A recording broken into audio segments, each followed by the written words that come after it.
7장. 이 일 후에 내가 내 천사가 땅 내 모퉁이에 선 것을 보니 땅의 사방의 바람을 붙잡아 바람으로 하여금 땅에나 바다에나 각종 나무에 불지 못하게 하더라. 또 봄에 다른 천사가 살아계신 하나님의 인을 가지고 해 돋는 데로부터 올라와서 땅과 바다를 해롭게 할 권세를 받은 네 천사를 향하여 큰 소리로 외쳐 이르되, 우리가 우리 하나님의 종들의 이마에 인치기까지 땅이나 바다나 나무들을 해하지 말라 하더라.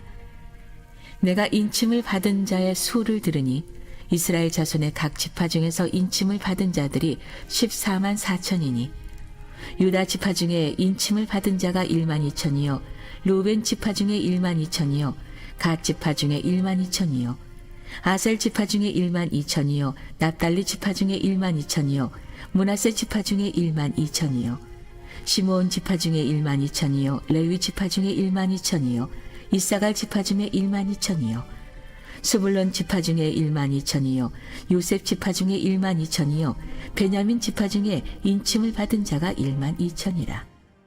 이 일 후에 내가 보니 각 나라와 족속과 백성과 방언에서 아무도 능히 셀 수 없는 큰 무리가 나와 흰 옷을 입고 손에 종려가지를 들고 보좌 앞과 어린 양 앞에 서서 큰 소리로 외쳐 이르되, 구원하심이 보좌에 앉으신 우리 하나님과 어린 양에게 있도다 하니, 모든 천사가 보좌와 장로들과 내 생물의 주위에 서 있다가 보좌 앞에 엎드려 얼굴을 대고 하나님께 경배하여 이르되, 아멘.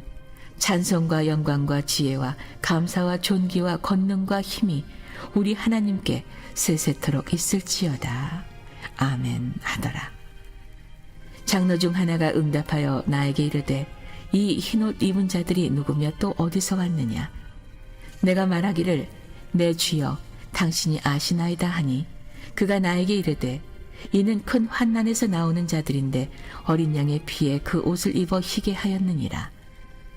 그러므로 그들이 하나님의 보좌 앞에 있고 또 그의 성전에서 밤낮 하나님을 섬기매 보좌에 앉으시니가 그들 위에 장막을 치시리니, 그들이 다시는 줄이지도 아니하며 목마르지도 아니하고 해나 아무 뜨거운 기온에 상하지도 아니하리니, 이는 보좌 가운데에 계신 어린 양이 그들의 목자가 되사 생명수 샘으로 인도하시고 하나님께서 그들의 눈에서 모든 눈물을 씻어주실 것임이라.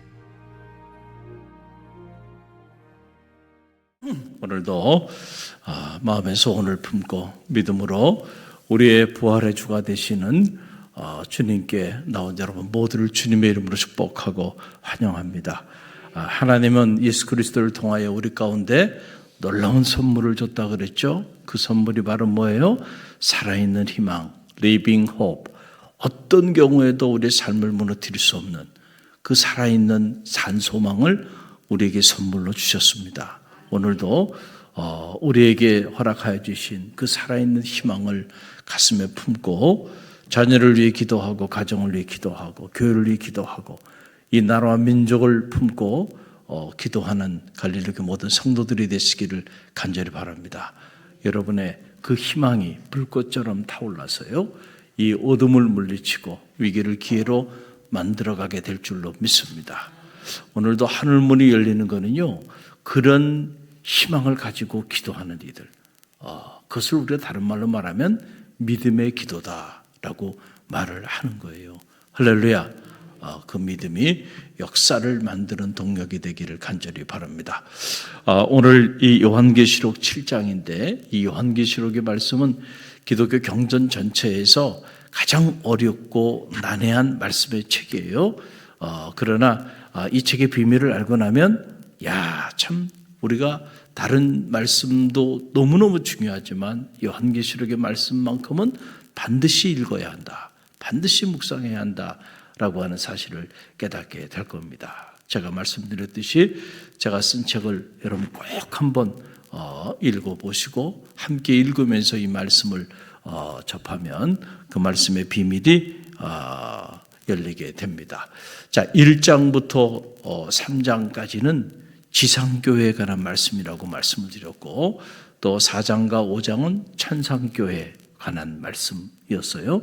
그럼 6장부터 이제 16장까지는 세 가지 심판, 마지막 때에 있을 세 가지 심판이 있다라고 하는 거죠. 그래서 하나는 이게 인에 관한 7 인의 심판, 7 나팔 심판, 7 대접 심판에 대한 내용이 나오고 그 사이에 교회에 치열한 영적 전쟁이 일어나요.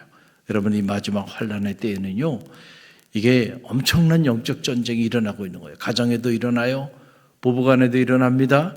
부모 자식간에도 일어나요. 그리고 직장에서, 사회에서, 이 사회 안에도요, 끝없는 영적 전쟁이 일어납니다. 교회도 마찬가지예요. 마지막 때에 주님의 몸된 교회가 그냥 성장하는 게 아닙니다. 치열한 영적 전쟁을 통해서 성장하게 되고, 이 영적 전쟁에 무너지게 되면 촛대가 옮겨지고요. 그리고 주님께서 토해내겠다 그랬잖아요. 결국은 수없이 많은 교회들이, 성도들이 배교하고, 그리고 교회가 무너져 내리게 된다라고 하는 거예요. 그러나 이 치열한 영적 전쟁에 승리하는 교회는 이 마지막 때에 흰옷 입은 천사들처럼 그 옷을 더럽히지 않고 예수 그리스도의 보혈의 피로 하나님 앞에 놀랍게 택함 받은 성도의 길을 걸어가게 된다. 할렐루야. 그래서 오늘 이 7장 안에는 그 택함 받은 그 마지막 때의 믿음의 길을 떠나지 않고 끝까지 하나님의 영광의 자리에 자리하게 되는 하나님의 택함 받은 백성 14만 4천 명에 대한 그런 기록이 이 7장에 영광스럽게 쫙 나오는 거예요. 이거를 신천지 같은 잘못된 사이비이단 단체들은 이걸 너무 문자적으로 해석하면서 14만 4천 명을 만들어야 한다. 그리고 그 14만 4천 명만이 구원의 반열에 들어가게 된다고. 그리고 14만 4천 명이 되면 그때 하나님의 나라가 돌아야 한다. 이러면서 잘못된 주장들을 했어요. 그런데 보니까 14만 4천 명이 넘어버렸네. 지금 14만 4천 명이 문제가 아닙니다. 30만, 40만이 넘었어요. 그 사람들이. 그러니까 이제는 말을 바꿔요. 이게 문자적인 14만 4천 명이 아니다. 또 이제 와서 이제 그런 엉뚱한 이야기를 하는데 사실은 그게 엉뚱한 이야기가 아니고 본래 여러분 이 14만 4천 명에 대한 이해를 잘 가져야 되는데 여러분 4절 말씀을 보세요. 4절 함께 읽어봅니다. 내가 인침을 받은 자의 수를 들으니 이스라엘 자손의 각 지파 중에서 인침을 받은 자들이 14만 4천이니 그래서 인침을 받은 자들.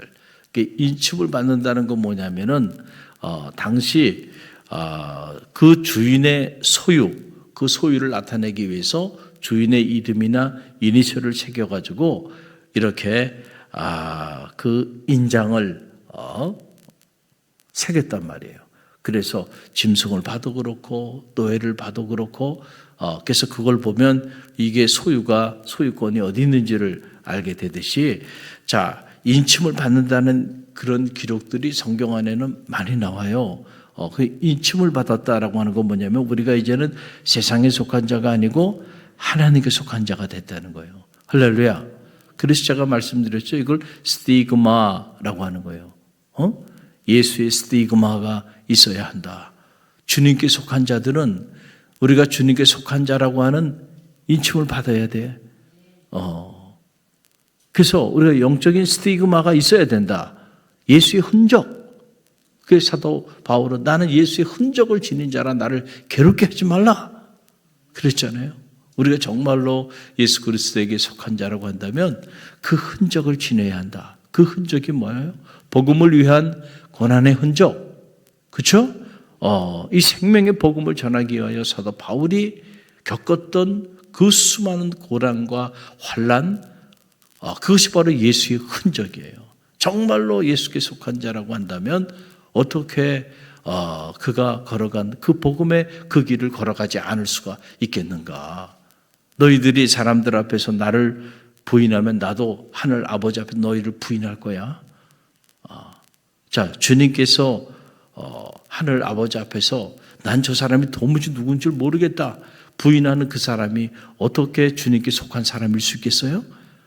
본인은 주님께 속한 사람이라고 말을 하지만 실제로 주님 입장에서 보면 나는 내가 누군지를 몰라.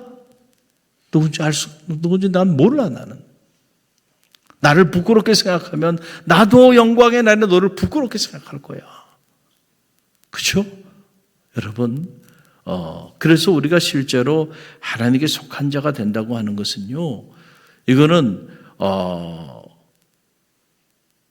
오늘 우리가 이 복음을 위하여 어떤 삶을 살아가고 있는가, 그 복음의 스티그마, 그 스티그마가 있느냐라고 하는 것을 우리가 들여다 볼 필요가 있다는 거예요. 갈릴리 교회가 복음을 전하기 위하여 행복 전도 사역팀을 구성하고 온라인 플랫폼 전도 사역팀을 구성하고 그리고 이런 사역들을 통하여 온 누리의 복음을 전하기 위해 몸부림치는 이유는 어디냐면 갈릴리 교회 전체가 이 마지막 때의 통째로 정말 주님께 속한 교회가 되어야 하는데 그런 교회가 되지 않을까 봐, 사실은. 할렐루야. 그래서 복음을 전함을 통하여 죽어가는 영혼들을 살리는 거 너무너무 중요한 일이에요. 그러나 1차적으로는요, 여러분 자신을 살리는 일입니다. 할렐루야. 여러분들이 복음을 전하는 이 일이 무슨 나 아닌 다른 남에게만 좋은 일이라고 생각하는데 그건 복음에 대한, 전도에 대한 너무 잘못된 이해예요. 첫째는 여러분 자신에게 축복의 문이 열리는 거예요. 하늘 문이 열리는 거예요. 여러분 자신이 주님께 속한 자라고 하는 스티그마, 그 스티그마를 갖는 일이에요. 주님께 속한 자가 어떻게 마지막 우리에게 준 마지막 그 사명, 땅끝까지 이르러 내 증인이 되라 말씀하셨고 그 사명을 감당하기 위해 주님 오셔서 당신의 모든 것을 다 내어주셨는데 어떻게 그 뜻을 받들고 그를 사랑한다고 하는 사람이 우리에게 맡겨진 그 소명, 그 사명을 감당하지 않고 살아갈 수 있겠는가? 그리고 어떻게 그 소명을 부끄러워할 수 있겠는가? 그리고 어떻게 그 복음을 내가 전하지 않고 입을 다물고 살아갈 수 있겠는가? 그 사람이 어떻게 예수의 흔적을 지닌 스티그마를 가진 인침을 받은 이 마지막 때에 택함을 받은 하나님의 사람일 수 있겠는가?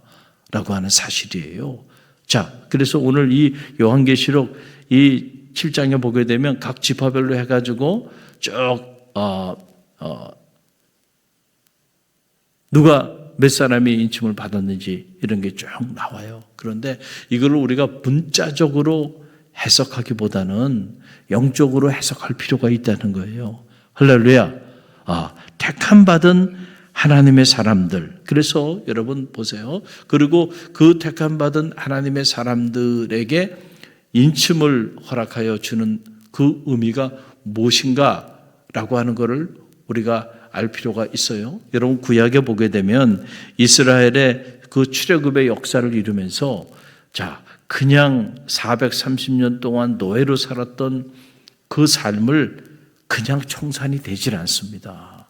사람이요, 한 군데 한 30년만 이렇게 살다가 그러다가 이사를 해도요, 그 충격이라고 하는 건요, 말로 설명할 수 없어요. 지금도 저는 잊혀지지가 않아요. 제가 유학생활하고 저 은평구에 있는 양광교회라고 하는 교회 부담임자로 와 사역할 때 이래요. 거기 여자 권사님이 거기 한 30여 년을 당신의 주택에 사시다가 이제 그 주택을 팔고 아파트로 들어가는데 말이에요.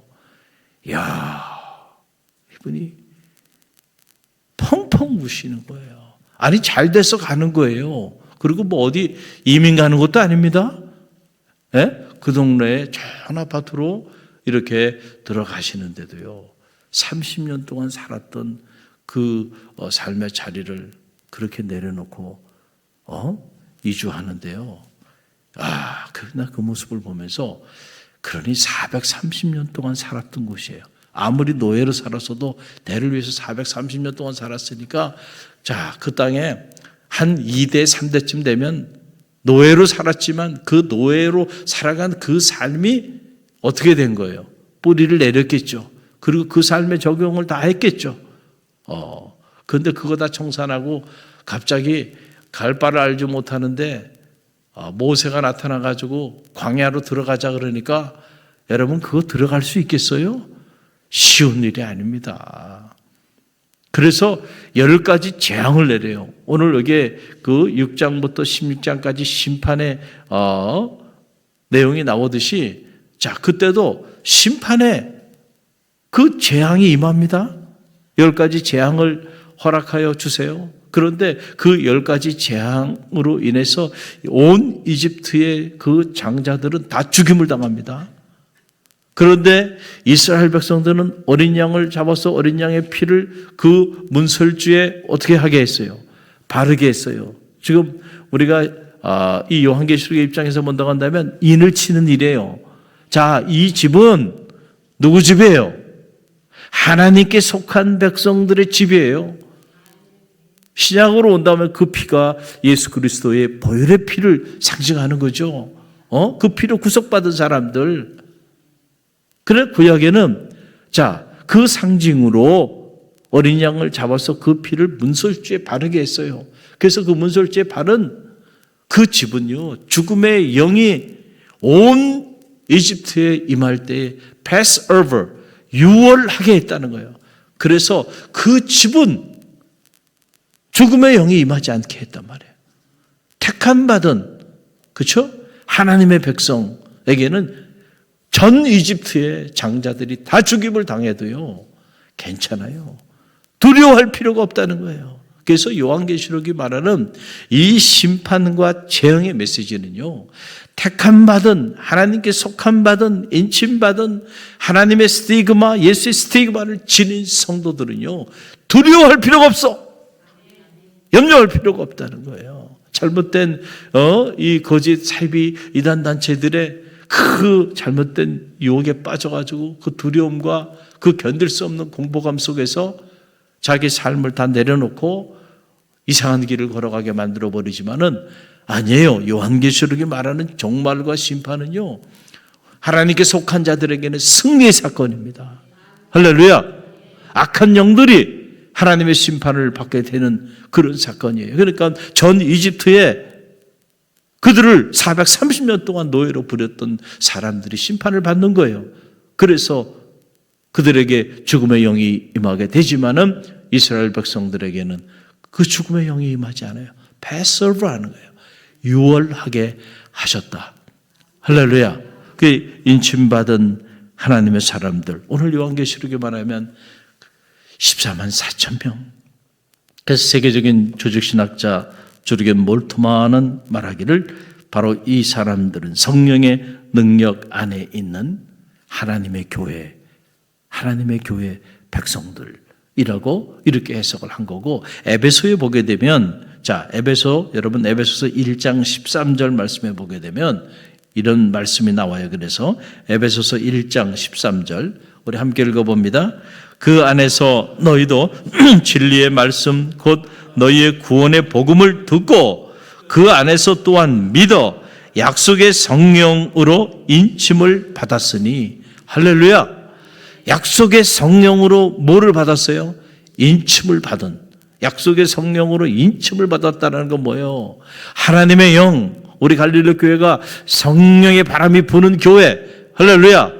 하나님의 영이 강하게 역사하여 주셔서 우리로 하여금 세상에 속한 자가 아니고 하나님께 속한 자로, 할렐루야. 그리고 세상의 영을 가지고 살아가는 사람들이 아니고 하나님의 영, 그 성령의 이끌림을 받아 살아가는 영적인 하나님의 사람들, 그 사람들이 바로 성령의 인침을 받은 사람들이에요. 할렐루야. 육에 속한 자가 아니에요. 혼에 속한 자가 아니에요. 영에 속한 자로 살아가는 그 사람들. 그래서 이걸 성령의 인침을 받았다라고 하는 말로 표현을 하는 거예요. 할렐루야. 그러니까 이걸 문자적으로 뭘 우리에게 인두로 무슨 어떤 상징의 표를 찍는 것을 말하는 게 아니고 영적인 차원에서 이 말씀을 해석해야 한다는, 성령의 인침을 받았느니라 그랬잖아요.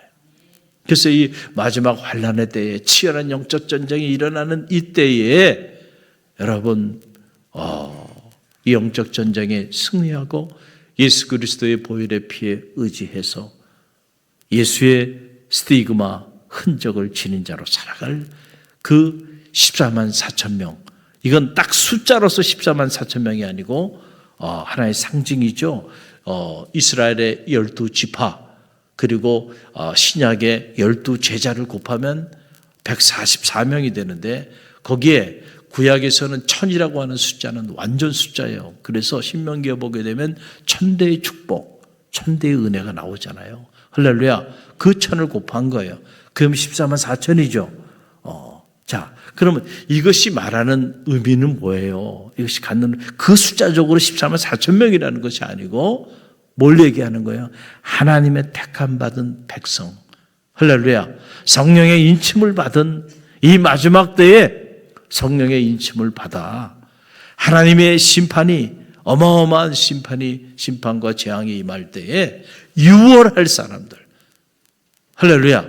그리고 마지막 때에 천군 천사 부르시는 그때에 지상교회와 천상교회가 하나로 나아갈 때 그때에 그 영화로운 자리에 임하게 될 교회와 그 성도들. 할렐루야. 그걸 말하는 거예요. 그래서 오늘 이 말씀에도 보면은 자 뭐라고 얘기하냐면은 자 보세요. 오늘 11절부터 14절까지 말씀을 한번 볼게요. 11절부터 14절 함께 읽어봅니다. 모든 천사가 보좌와 장로들과 내 생물의 주위에 서 있다가 보좌 앞에 엎드려 얼굴을 대고 하나님께 경배하여 이르되 아멘. 찬송과 영광과 지혜와 감사와 존귀와 권능과 힘이 우리 하나님께 세세토록 있을지어다. 아멘 하더라.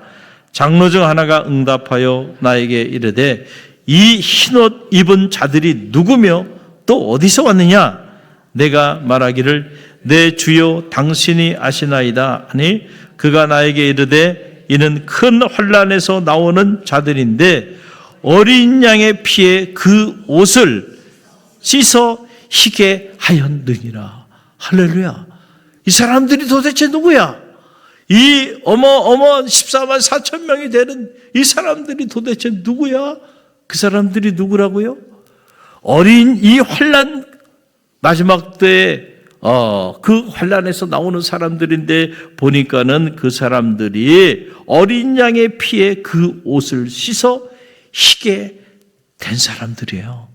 할렐루야. 어린 양의 피가 누구예요? 어린 양 예수 그리스도의 보혈의 피로 우리의 죄와 허물을 깨끗이 씻음을 받고 환난 가운데서도 그 옷을 더럽히지 않고 흰옷을 입었다는 게 뭘 상징하는 거예요? 더럽힘을 당하지 않았다는 거예요. 이 세상 속에 더럽힘을 당하지 않았다니. 세상에 영에 사로잡혀 정노릇하며 살지 않고 마지막 때의 치열한 영적 전쟁에서 여러분 그의 영적 순결함을 지킨 하나님의 백성들. 할렐루야. 그런 교회. 그래서 우리가 지상교회 7교회, 소아세 7교회 이야기를 하면서 주님께서 첫사랑을 회복하라는 거죠. 할렐루야. 그렇지 않으면 내가 촛대를 옮기겠다네요. 덥지도 않고 차지도 않고 이런 미지근한 신앙생활 하지 말라는 거예요. 그러면 내가 토해내겠다. 왜 토해내겠다고 얘기하는 걸까요? 여러분, 이 마지막 때에 치열한 영적 전쟁이 일어나고 있는데 그런데 덥지도 않고 차지도 않아요. 여러분, 그 사람은 이미 하나님께 속한 자가 아니야. 이미 세상에 속한 자. 한 발은 세상에 깊이 들어가 있고 한 발은 또 하나님의 교회에 들어와 있어요. 그래서 이 사람이 세상에 속한 자인지 하나님께 속한 자인지 소속을 할 길이 없어. 내 소속이 어디야? 라고 물어보잖아요. 그럼 나는 내 소속이 어딘지 분명히 얘기할 수 있어야 돼요. 군인은 군인대로 또 여러분이 어디 직장인은 직장인대로 자기 소속이 있잖아요. 그게 아이디예요. 그게 자기 정체성입니다. 하나님께 속한 자로 마지막 때에 정확하게 하나님께 속한 자로 서는 거예요. 여러분 그러기 위해서는요. 덥지도 않고 차지도 않은 신앙 가지고는요. 불가능합니다. 목숨을 걸어야 되는 거예요. 순교의 영성을 가지고요. 그렇게 가정을 지켜야 돼요. 교회를 지켜야 돼요. 이 나라와 민족을 지켜야 되고 이 나라와 민족을 위해서도요. 이 어려운 위기의 때에 우리 성도들이 깨어서요. 기도해야 됩니다. 그냥 기도해가지고는 안 돼요. 다 넘어갑니다. 그리고 무너지는 거는요. 시간을 필요로 하지 않아요. 세우는 거는 너무 어려워요. 많은 시간을 필요로 하지만 무너지는 건 한순간입니다. 이 마지막 때에 그것을 지키기 위해서는요, 여러분, 새벽을 깨우면서 이것까지도 부족하면요, 금식을 해가면서도요, 몸부림치면서 죽으면 죽으리라 생각하고요, 여러분의 인생을 위하여, 자녀의 인생을 위하여, 여러분의 소중한 가정을 위하여, 여러분의 소중한 교회와 우리의 소중한 이 나라와 민족을 위해서 우리가 이 위기에 대해 깨어 몸부림치며 기도해야 돼. 그럴 때 우리가 다 하나님의 택함 받은 백성들로 흰옷 입은 주의 십자가의 보혈로 이 환난의 때에, 이 위기의 때에 이 세속의 영이 지배하고 박해와 핍박이 있는 이 치열한 영적 전쟁이 일어나는 이 때에 날마다 승리하는 삶을 살게 되는 거예요. 그래서 우리가 이 마지막 때가 돼도요, 절대로 두려워할 필요는 없어요. 왜냐하면 사망의 권세를 이기시고 친히 부활의 첫 열매가 되신 그 주님이 우리 안에 계시잖아요. 그리고 그 주님을 통해서 우리에게 살아있는 희망을 하나님이 선물로 주셨잖아요. 그러니까 우리는 죽음조차도 우리를 무너뜨릴 수 없어요. 그 어떤 세상의 어떤 절망도 절대로 우리 삶을 무너뜨릴 수가 없습니다. 천지가 개벽이 돼도요, 우리는 하늘이 무너지고 땅이 꺼져도 하나님께 속한 자, 살아있는 희망을 가진 선물로 받은 사람들은요, 절대로 흔들리지 않습니다. 절대로 무너지지 않아요. 이거보다 더 엄청난 위기가 와도요, 살아있는 희망을 가진 사람들, 부활의 신앙을 가진 사람들은요, 또 부활합니다. 할렐루야. 다 무너진 것 같아도요, 다시 또 부활합니다. 생명의 부활로 나타나게 되는 거예요. 그 중요한 것은 우리가 이 요한계시록 7장을 읽으면서 정말 우리가 하나님께 속한 자인가? 그리고 나는 정말 이 예수 그리스도의 보혈의 피로 더럽힘을 당하지 않은 이 흰옷 입은 하나님의 사람들인가를 점검해 볼 필요가 있어요. 영적으로 우리가 24만 4천 명에 속한 그런 성도인가, 그런 교회인가, 그런 가정인가. 그래서 이 위기 때에 여러분, 오히려 하나님의 구원하심을 체험하게 되는 그런 능력 있는 갈릴리 교회 모든 성도들이 되시기를 주님의 이름으로 간절히 축원드립니다.